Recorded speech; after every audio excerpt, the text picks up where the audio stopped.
Hey, what's going on, guys? It's Ben. This is another What Sold video. Today I'm bringing you guys 30 items that have sold for me in eBay in the last week or two. This is by no means everything that's sold for me. This is just a good selection of stuff to look for in your own sourcing experiences. Everything from today will range from clothing to toys to electronics. Good variety of everything. And I hope you guys are able to use the information provided here to, better your business in some way. But without further ado, let's hop right into this. This right here is that Burberry jacket I picked up at Goodwill like a week or two ago. I think it was last week actually. I listed it, sold super fast, had it up for 150 bucks, ended up taking a best offer of $130 on it. Completely fine with that. When I made that video, I mentioned that I thought it was going to sell around the $75 to $80 mark. A little off on that. This one has actually had a ripped pocket on it as well, so I probably could have got a little more out of it, but the stitching was coming undone on that pocket. Just made sure to annotate that. But Burberry is a very high-end brand. Make sure you're looking for it. It's one to have on your list if you don't know it. I'm guessing a lot of you guys do.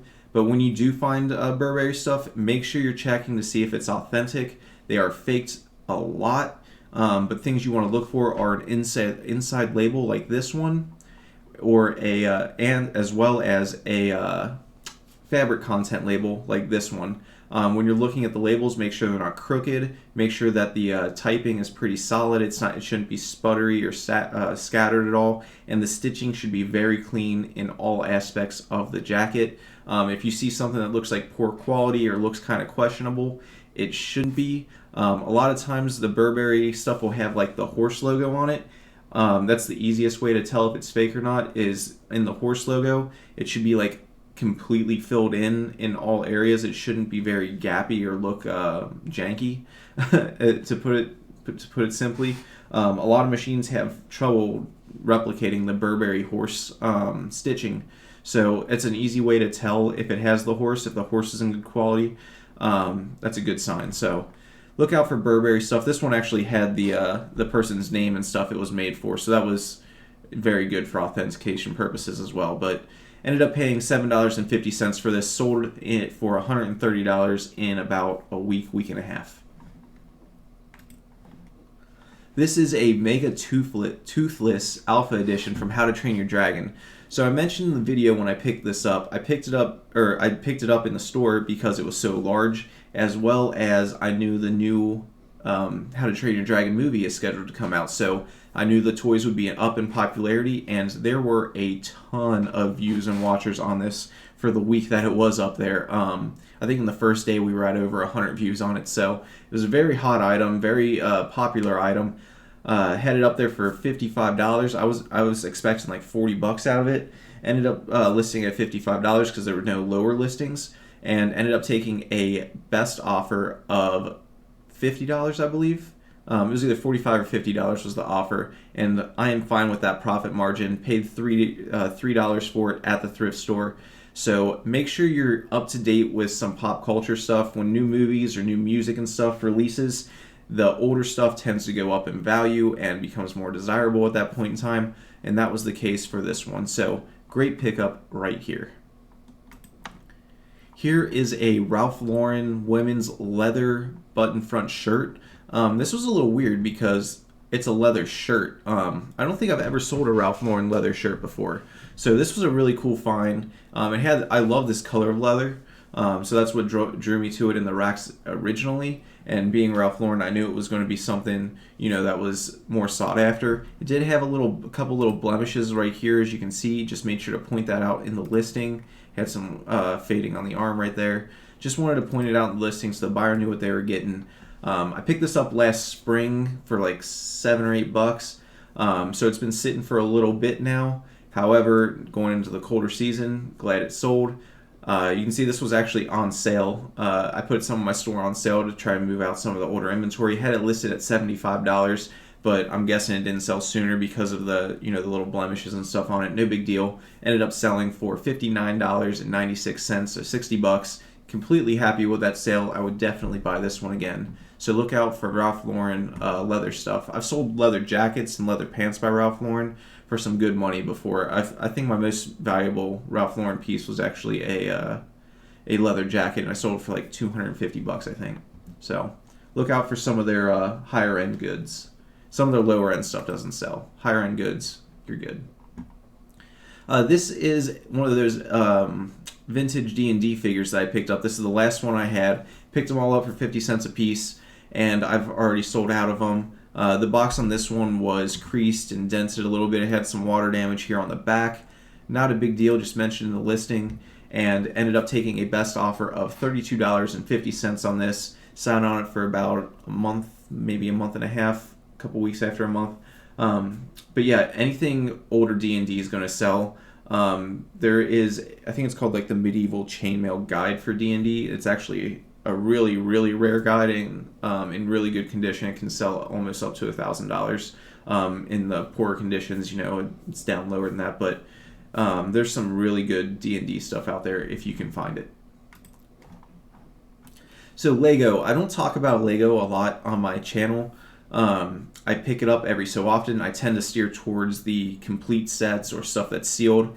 However, there are a ton of resellers out there who sell Legos by the pound because in their areas they're able to find it. I personally don't come across a lot of Legos. It's a hot ticket item in my area. There are a ton of resellers I know that pick it up and have bulk listings on their eBay stores where they sell like 5-10 pounds of Legos at a time, and they are able to replenish the listing so it never goes off eBay, giving them that traction, boosting their rank in the search system. However, I don't find enough bulk Legos to do that. But this is a 2015 Christmas steam train, and I picked this up during the summer at some point. Had it listed at $37.50, sold for $30. Ended up moving it, I'm guessing because it's going into the holiday season here soon, starting with Halloween.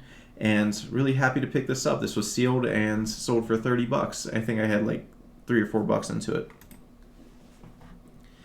This is a vintage starter Bengals jacket. So starter sports teams jackets sell well pretty much regardless what the team is. There's probably a market for it just because of the style. Is really hot right now with streetwear and vintage clothing people. This one, I was kind of iffy on how to list it. I put 80s in the title because the style is an 80s style jacket, but the logo right here was the one that they had through the Bengals used through like the 70s into the early 80s. So I wasn't sure if it was a 70s jacket or an 80s jacket. I just put 80s in there just to play it safe. Didn't want to overvalue the age or whatever, but ended up selling this I picked this up last spring, so it's been a few months, but sold it for the full price of $75. I picked this up for $5 at a garage sale, and this is a really, really cool jacket. Really happy with this find. As you can see right there, starter, old tag. Starter's a great thing to look for in the street and vintage stuff because people love to collect it. This is a North Face Red Point Optimus Summit Series jacket. This is the one I picked up from Goodwill like last week or a week and a half or so ago. In that large Goodwill haul, they just put out all their jackets. This was one of the ones that I found, and I ended up paying $7.50 for it. And like I said, sold it in about a week and a half. Took a best offer of $75 on it. Great sale. I don't know what else to say about it. Look out for North Face stuff. Look out for down stuff. Look out for puffers because they sell super easy, super well, and I mean, if you're not at least glancing through the clothing section, you're probably missing out on some money. I know it's not the most fun thing to list. However, at least in my area, it's in abundance, and that's why I learned it, because it's such abundance. It's easy to pack, it's easy to ship, it's easy to store. It's just not super fun to list. However, I will take the profits all day long. This is a Mizuno bat. You probably saw in my pickup video. I picked up like 4 or 5 bats at a Salvation Army for $2 a piece. I didn't really comp them in the store. I looked up one. It looked like it was good, so I picked them all up. And this one ended up selling for a best offer of $50 in about a week. And didn't have any. When you buy bats, just make sure it doesn't have any cracks in it or flat spots. You want to make sure the barrel's round. And then if you run your fingernails across the bat, you shouldn't feel any cracks or any snags in your fingernails. And that's something I picked up from Cincinnati Picker. He actually has a bat guide on his channel. If you guys haven't watched it, you should probably check it out. It's one of his older videos, so you'll probably have to search for it, but He does sports equipment and knows it very well. And if you're not picking up bats, you should be. Speaking of bats, here's another one. This was another bat from that lot. This was one of the ones that I was actually considering leaving at the store, and I am glad I did not. But you can see right here, it doesn't have a grip on it, which isn't that big of a deal. I've picked up bats before without a grip. However, the end of the bat right here was chipping away at the paint. You can see it right there. And that made me a little wary. Thought maybe it might devalue the bat a little bit. It wasn't in the best condition. Hit some dings and stuff on the end. Yeah, but ended up selling it for the full price of $89.95. This ended up being the most popular one. I listed it, and the same day I listed it, I think I had like 8 or 9 offers on the bat the day it listed. So I figured, hey, it's going to sell because if there's this much activity on it, I'm just going to hold out for full price. Held out for a couple days and ended up selling. But this was a special edition Ron Parnell bat, and don't know who he is, but apparently people want this model of bat. Another thing, I've got the question before, how do I ship bats and golf clubs and stuff like that? I pick up more bats than golf clubs, but USPS actually has these triangular boxes on their website, and they're made for shipping bats and golf clubs and stuff. So if you go on their website, you can order them for free, and they're actually pretty easy to ship. They're a little awkward to ship, yeah, but I just do a rapid bubble wrap all the way down the bat so it doesn't ding or dent or anything while it's in transit. Put it in the box and ship it out. This one ended up shipping out. I think it only cost me like $9 or $10 to ship, so great profit there. These are those Nike shorts that I picked up in the video. I said I picked them up sheerly because of the style. Nike shorts aren't something that I pick up often at all. However, the style of these being like that knit lounge material, I knew they'd sell well because that's kind of the style right now. And they had the big Nike swoosh and spell out on the leg. Figured they'd be good sellers. Ended up being right. Sold them for $29.95. Sat on them for about 2 months. And yeah, it was a good sale. I picked them up for like $3 at Goodwill. So look out for stuff. Learn the styles that are in and styles that are selling, because I mean, you can have some high-end clothing that sits around for a long time because it's just not the style at the time, but you can have, mid-tier clothing like this, and the style's super on point, and it'll sell pretty dang fast, and for good money. These are the Diesel Zathan jeans. I've been actually finding a decent amount of Diesel stuff lately, but I picked these up in New York for like $9, I believe. But Diesel stuff will sell. Zathan jeans seem to be one of the more desirable models of the jeans. If you look right inside of the waistband, you'll see a tag like this that'll have the model of jean on them. You can see right there it says Zathan. But Diesel stuff sells from jeans to jackets, clothing in general. It's probably worth looking up if you find it. But these sold for the full price of $40. Sat on them for, a month. But yeah, I just actually picked up another pair of these over the weekend, so I'll have another pair going up here shortly. I picked this up in the fall, or the spring, end of winter, early spring last season. So it's been a while since I picked this up, probably 5-6 months. But it's a Ralph Lauren cardigan sweater. You can see in the title I put Aztec and Navajo. It's because of this like southwestern style pattern right here. That's a super hot thing for Ralph Lauren. Some of their shirts and stuff and jackets specifically that are like zip jackets like this can sell for like over $100 used. This one was new with tags, but it wasn't as desirable. So I ended up listing it for $75. Like I said, sat on it for a while, had it on sale for 10% off. Ended up selling for $67.45. So look out for Ralph Lauren stuff with this pattern. This pattern in general on quite a few brands is going to sell very well. So if you see a crazy pattern like this at a thrift store or something, pull it out, see the name of it, and look it up because it's probably worth picking up. Here is a Harley Davidson jacket. We've been selling a ton of jackets and sweaters in general, but I just pulled some of the higher end ones so you guys knew what to look for if you're not, rifling through clothing like I do. And you can just pull them off the racks. But I actually picked this up at a garage sale with a couple other jackets and leather stuff and blue jean Harley stuff. And I think I paid like $50 for the whole lot, and I've already made my money back completely on it. So I think I had like like between $8 and $10 into this thing. But this is a Harley Davidson bomber motorcycles jacket. It's got the 80s style. You can see right there on the back it has the Harley Owners Group spell out on the back, and it had the vintage Harley tag. Really nice to see. Some nice embroidering. Had a leather patch on the front. Yeah, 80s style bomber jackets are coming back in style right now in the vintage category, and Harley Davidson obviously has a huge following, so anything Harley's going to sell. So pick this up for between $8 and $10. Sold for $60. Really happy with that. This is actually going overseas. Some more Harley stuff. So I actually had these in a video before. They got returned to me because the lady didn't like how they fit on her feet. No big deal. I am completely fine with accepting returns. It's a thing that I see sellers complain about a lot. However, it's part of doing business. If you don't want returns and you can't handle the thought of getting one of your items returned to you, you're in the wrong business. Sorry to break it to you. It's part of doing business. So I got these back from the return, relisted them. I didn't have to pay for the shipping back or anything because they didn't fit, or she didn't like the fit. It wasn't anything to do with the quality of the item or anything. But I ended up relisting this, sold it within the same week of me relisting it for $70. And yeah, they're on their way to their new home. It hasn't been a month yet, but haven't had any complaints so far with this lady. So, some people might not like the fit, but others will. It'll sell again eventually. Yeah, don't let returns bum you out because you can still resell it. Not a big deal. Here is a Babolat tennis racket bag. I actually meant to put this in my thrift haul video, the massive one that I did the other week. I actually listed it right before I did the video and forgot to bring it down and put it into the video. But I picked this up at Goodwill for $8, and it's brand new with tags. Babolat is a fantastic tennis racket or tennis brand to look for in general.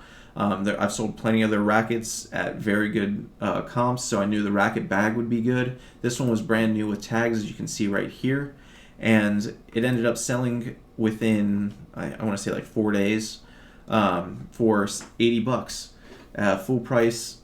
Completely happy with the sale. Paid $8, sold it for $80, so 10 times the profit. It was a little pricey to ship just because of the dimensions of the box. I didn't want to bend the racket bag in half because it was like a nice fake leather material on the outside, and it had like the stiffer backing in it. I didn't want to crease it or anything since it was brand new. So I had to lay it out in like a medium Home Depot box and cut it down to fit.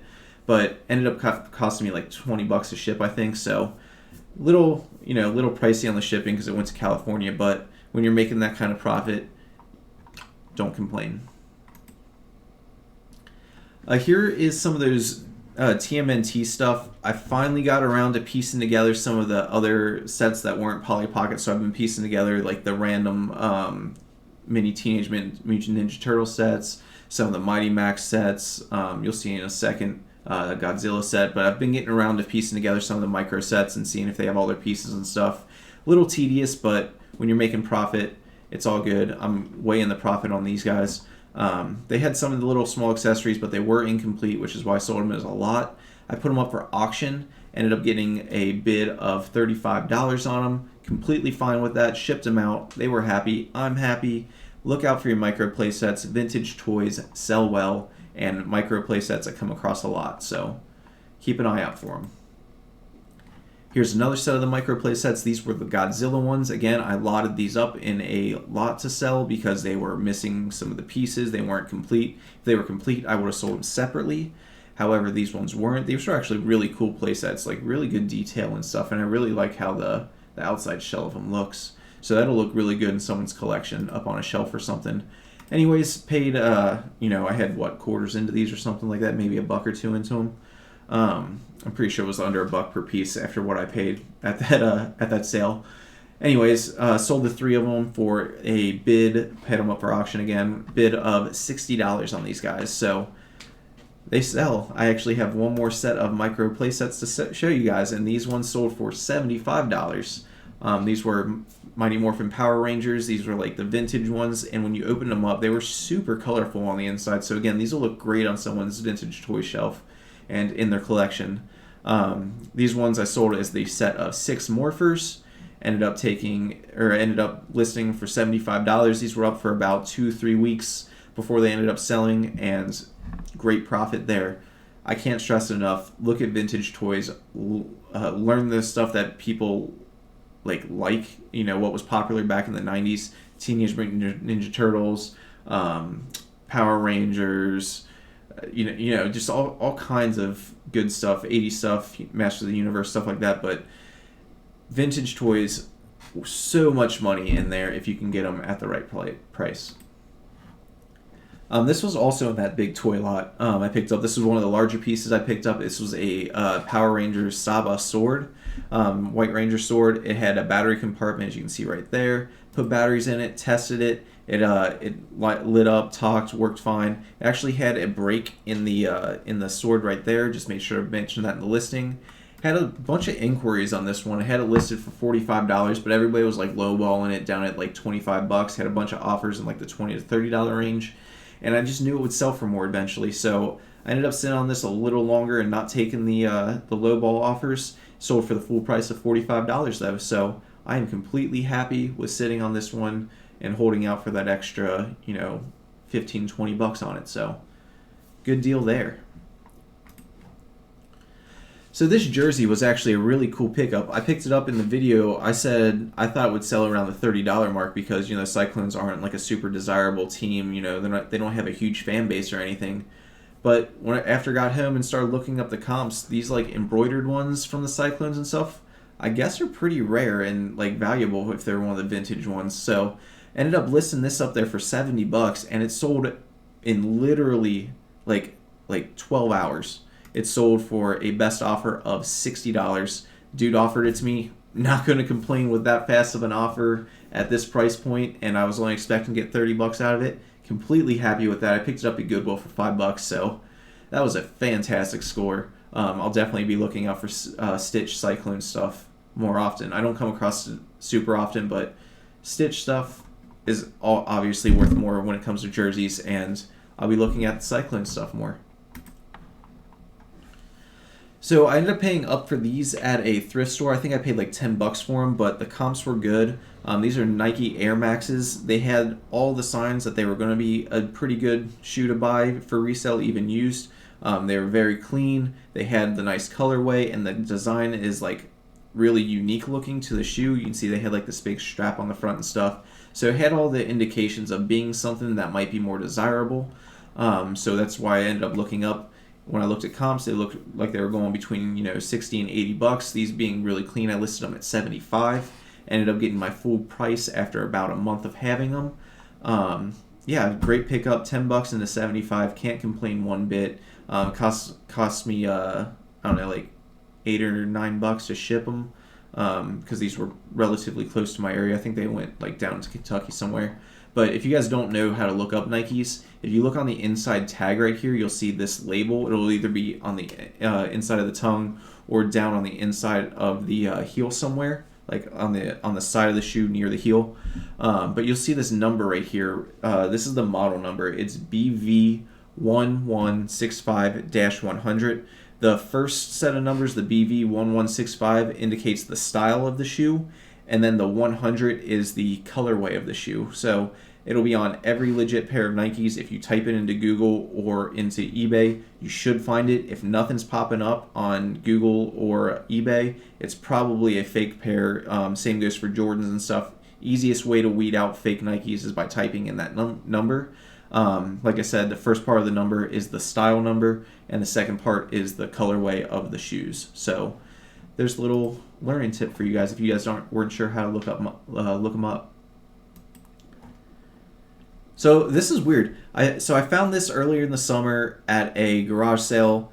Sold the book online for $40-50, and ended up finding the exact same strategy guide again at Goodwill and sold this one for $50. So I don't know. I typically don't find like the same guide super often, but this one happened to be a good one.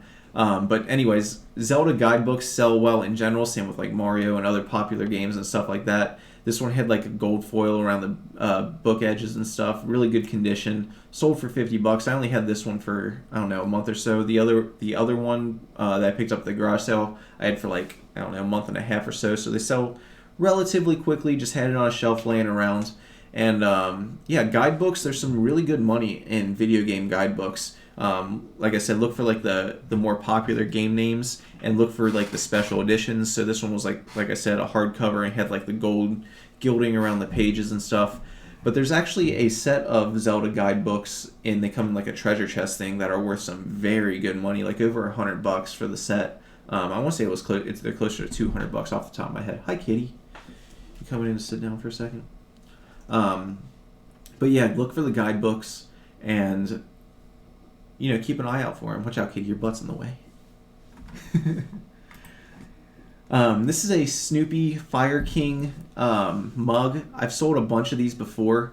Not a bunch of them, a few of them before. The older Snoopy stuff will sell. Fire King mugs in general have a pretty good following.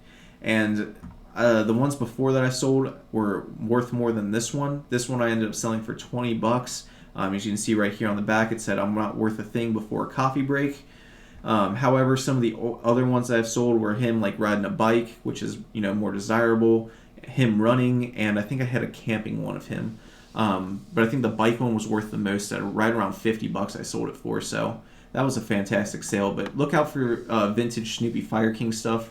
As you can see right there on the mug, it says the copyright date is 1965, and I was super happy to get $20 out of this. I only had $1 into it, so you can see right here on the bottom it's stamped Fire King. I don't do a ton of Fire King Pyrex kind of stuff, but I know enough to be dangerous. It's one of the things that I want to branch out into more, because I know there's some very good money in this kind of stuff once you learn. No kitty. This is a vintage My Little Pony TV tray.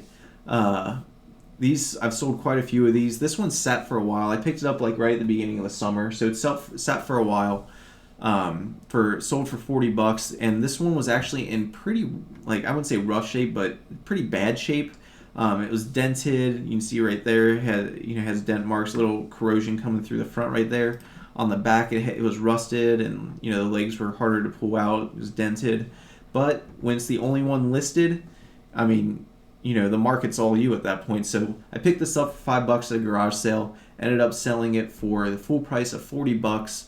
Some of these vintage TV trays I've seen go for some very, very good money. I think there's a Dukes of Hazzard one that I sold, that I didn't sell, but my friend sold relatively recently. It was like a rare one. I want to say it was like yellow in color, but it was Dukes of Hazzard. He got like 300 to, I think it was like 350, but still over $300 for it. So some of these old vintage 80s TV trays can be worth very good money. And they're very collectible. They're just like the lunch boxes. They have the cool graphics, and collectors like to display them. So look out for TV trays. This is a FootJoy DryJoy golf pants. FootJoy in general, I pick up. It's a pretty bread and butter item, and I sell the polos all the time. Just when you're looking at FootJoy stuff, you want to make sure it doesn't have like the embroidery of like a golf course, or a club name or someone's name embroidered on it. You find that kind of stuff a lot, just like Peter Miller stuff, you find it a lot. But FootJoy DryJoy is the like higher end stuff that you can find. These pants in particular had some baconing going on around their waistband, which means it was stretched out a lot. You can see like the waves, looks like bacon. That's what I call baconing. But FootJoy DryJoys, you can see it right there on the tag. It'll say DryJoys underneath, which just means it's like a rainproof material. But you can find jackets, pants, shirts, anything like that. DryJoy stuff is probably going to sell pretty well. These sold in like, I don't know, 3 weeks or so I've had them. If they were in better condition, they would have sold faster. But got $40 out of them. So keep an eye out for FootJoy DryJoy stuff if you're into the clothing. Wouldn't be a pickup video if we didn't have some video game stuff, right? So next couple things are some consoles that I recently got around to listing. Had not much into the consoles at all, between $5 and $10 into the consoles. This was a PlayStation. I picked up this PlayStation and a GameCube at a sale, along with some games. These games were just games I had laying around that weren't worth selling individually. And the reason I keep them around is to sell them in bundles, because they make the consoles sell super well. It's a good tip right there for you guys. Bundle games, even like these cheap sports games and racing games and stuff like that aren't worth much. they increase the value of your bundle. People like to get games with the systems that they're buying. If they're buying it for their kids or whatever to play, or maybe some nostalgia purposes, they just want to go back and play. The more games you have, the better off your bundle's going to be. It's going to entice the buyer into choosing your item over some of the competition's. Video game stuff is very high in competition, so anything that gives you that edge is going to help, including bundling crappy sports games. So keep that in mind when you're selling stuff. But I ended up selling this for $60 best offer, and I mean, video game stuff sells really fast. So this is a Nintendo GameCube bundle. This is the GameCube I picked up with that PlayStation. Ended up bundling a few GameCube games with it. These two Need for Speed racing games and this little loose Madden football game. Again, bundled it because I knew it would sell better. Had two controllers. One's an authentic GameCube one. One's a little off-brand one. Again, just threw it in because it increases the value having that off-brand one. Off-brand one isn't worth much on its own. However, in a bundle, it's going to increase the value at a pretty good amount. So ended up selling this for $70, full price on this one. And finally, a Xbox bundle. This one I didn't put any games with it. I didn't have any sports game titles sitting around for the 360 at the time. But I did have a Kinect sitting around. So the reason I threw the Kinect in there is because people want to buy it when they're buying the system. It's just an extra accessory for them to have, and it makes them feel like they're getting an extra something out of it. Kinects on their own aren't worth a ton. They're like $20 or so. So throwing it in on a bundle was completely worth a faster sale rather than sitting on it and waiting for it to sell separately and then paying shipping and stuff just to ship the Kinect. But this was a 250 gigabyte slim Xbox 360. I actually picked this up along with the original white normal Xbox 360. I think I paid like $15 for both of them combined. So sold this for $70. I guess I didn't scroll down this one. This is a Coogie Australia Coogie blue sweater. This was there's tiers of Coogie sweaters. In general, they're going to be great profit if you're only picking them up for $5-10. However, this one is Coogie Blues, as you can see right here on the tag. It's one of the less desirable ones. However, with that being said, it still sold for $85. So I mean, less desirable doesn't mean worth less necessarily. I mean, it is worth less, but not, you know what I mean? It's still valuable. But this was actually a weird sale. So I picked this up last spring. I listed it, and then while I was pulling something out of my inventory, I saw it sitting there. I was like, well, that's weird. It hasn't sold yet. It should have sold pretty fast. And I looked on eBay, and my listing was no longer there for some reason. I don't know if it was a glitch or what happened. So I ended up pulling it out of my inventory, rephotographing it, sold within the week I listed it, had it listed at $100, took a best offer of $99. Completely happy with that, but you can see, like I said, this isn't as desirable of a thing because it is a solid blue. However, this next one is the desirable one. This was a crazy colorway Coogie sweater, one of my favorite ones I've ever found. I picked this up earlier in the summer at a garage sale, I think I paid like $5 for it.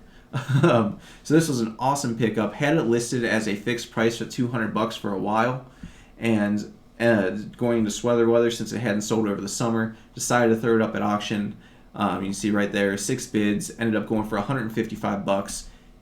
Great profit, can't complain about that. If I would have waited a little longer, it's arguable that I could have probably got my full $200 out of it. However, I'm completely fine with taking $150 on this guy. Great colorway, exactly what you want to see when you find a Coogie sweater. If you're at a thrift store and you see something that looks like this in the rack, even if you're not a clothing seller, go pull it out because they are fantastic money. What you want to look for in Coogie sweaters is the bright, colorful stuff and like the 3D threads coming off of it like this one has. This was a great pickup. I can't stress enough how much of a grail this was. When you go clothing hunting, this is what you want to find. Like I said, I don't get super excited to sell clothing, but this is one of the things that I get super excited when I see something like this sitting on the rack, sitting there, because clothing, when it comes to clothing, when you find a grail, I mean, it's a very good feeling. So that's the item we're going to end it off on. I hope you guys enjoyed this video. Hopefully it added some bolos to your list, and hopefully you'll be able to take some of these items and incorporate them into your own reselling adventures and your own reselling business. If this did help you out, remember to hit that like button. I would appreciate if you guys subscribed and left me a comment. It helps me boost me in the YouTube search rankings and stuff. But yeah, I hope you guys learned something. Till next time, keep on treasure hunting. Peace.